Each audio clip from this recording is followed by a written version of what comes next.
Culture and psyche. This is a bit unconventional topic that we are dealing today. Let us understand this first, that a human being is a product of culture. So we are influenced from various cultures that we are part of, and hence our food, our clothing, our social habits, the language and literature, art forms, festivals, rituals, religion, all these things are influenced from the culture that we belong to. Hence, culture plays a major role in our lives, and that is when we can see the differences in terms of clothing. We can see Westerners wearing suits as a formal dress, and in India, we can see people wearing dhotis and saris as their attire. Even in terms of eating habits, pizzas are quite regular food in the Western world, but dosa, idli, chapati, rotis, paneer, and so on are the Indian foods which we eat. What's happening in the recent past? We are becoming multicultural. After globalization, we as society have become extremely multicultural, where we meet people from different parts of the world and carrying different cultures with them, and it is impacting the way of life of ours.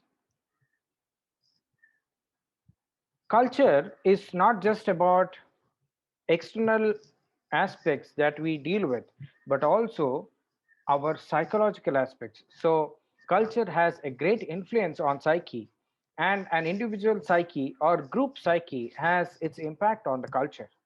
Let us see how culture impacts our psyche. Culture impacts the thought processes of ours. It also impacts or it influences the perceptions that we have. According to the culture, we have different behavioral aspects, and it also impacts our social intercourse. Are they mutually reinforcing? Definitely yes. But at the same time, I would also like to ask this question: can you impose a culture on somebody? The answer is both yes as well as no. To a certain extent, you may be able to influence, but at the same time, it is not possible to impose your culture on somebody completely. The reason being, whenever you impose a culture, how long will it exist or how long will it stay is a question. It will continue to exist till the element of fear will be there. It creates, whenever you impose a culture, it creates a suffocating environment. Not just that, it also creates a watertight situation where a small problem can result in losing the complete control in terms of imposing culture.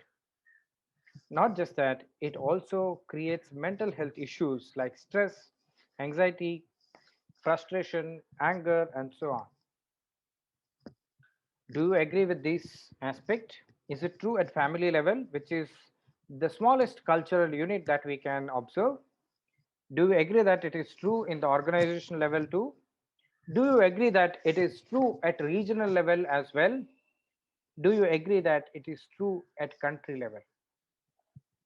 Since family is the smallest cultural unit and it is difficult to see too much of cultural diversity within a family, and a region or a country becomes too big to analyze the cultural diversity and its influence on psyche, we are choosing organizational level so that we will be able to analyze how various cultures and imposition of culture and the way they are influencing on the psyche can be observed.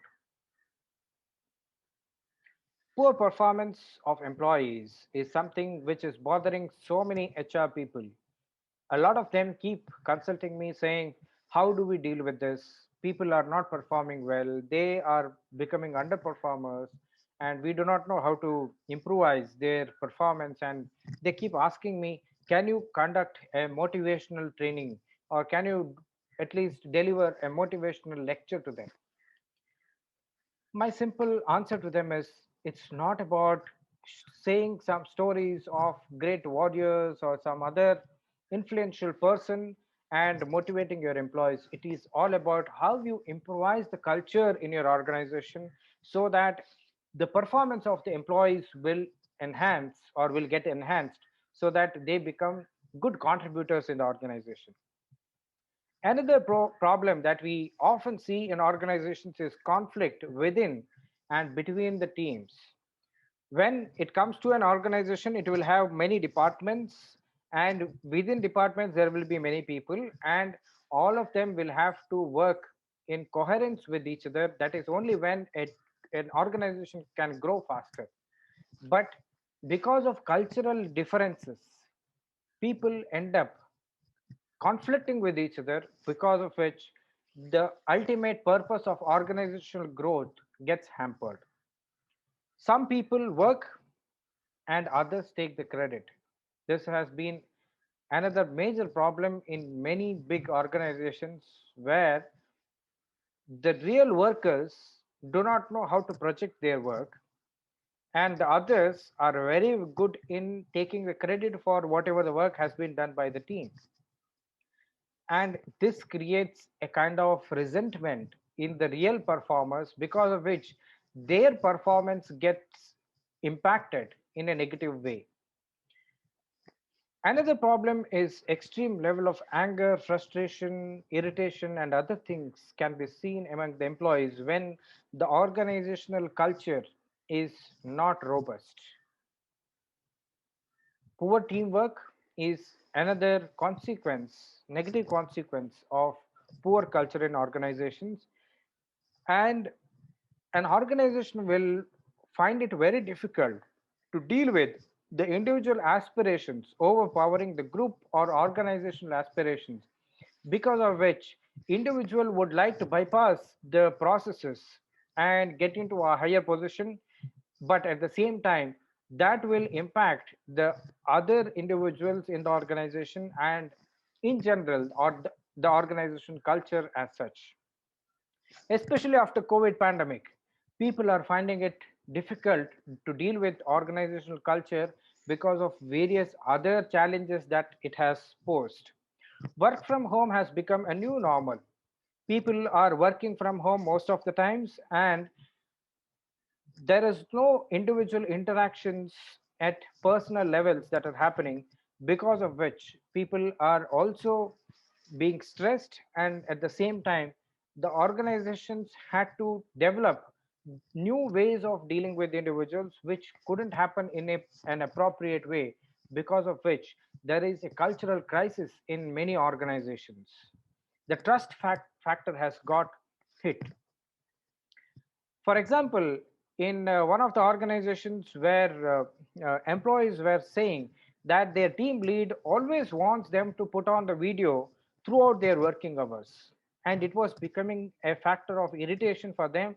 And at the same time, they were asking whether the leader doesn't trust us. So this was happening because the leader had this confusion or a doubt in his mind, probably, that it, anyway it is working from home, and people may not be working to their maximum efficiency, and they may be diverting themselves to other things. So trust factor has got a major hit after COVID pandemic. There is also a high level of insecurity among employees in organizations, because of which that is influencing their work efficiency and productivity. When it comes to stress level, certain stresses have gone down, of course.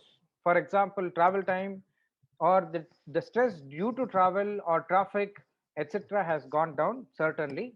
But at the same time, the working hours have gone up, because of which a lot of employees are stressed about that. Today is International Happiness Day, and this year's theme is Happiness for All and Forever. The day recognizes happiness as the most important need in any human's life and links it to the overall well being of humans. Now, the question is whether happiness culture in our organizations is possible. Can we restructure the culture of our organizations to make them high performing? Can we bring in collectivity as a part of the culture to enhance the belongingness with the organization? These are the few questions that we need to answer for ourselves so that we can make our organizations working in a better way. As a takeaway, I would like to leave you with these questions. Reflect on the issues in the cultural system that you would like to work with, whether you want to choose family unit or organizational unit or community level, whatever it is. Try to look at the various types of issues that are playing around in the cultural system. Please make a need analysis. What is happening? Whether the individuals are conflictual in their relationships, whether there is trust factor which is lacking among the people, or whether there is any other issue that people are going through, whether stress is high. So there can be multiple aspects that you can look into. Then significance, please try to look at from the aspect or the lens of happiness as well as mental health. It is very, very important for us to look at from these lenses because after COVID pandemic kind of thing, it is not just about physical health but also about mental health and happiness in general. The sense of satisfaction, fulfillment are also have also become important for individuals' life. And later you can come out with plan of action so that you can address these issues that your cultural system is going through. With this note, I would like to conclude this lecture on culture and psyche, and we are ready to offer you any kind of service in terms of streamlining the culture in your organizations or making them more robust in general and help your organization work in a more effective and productive way. Thank you so much.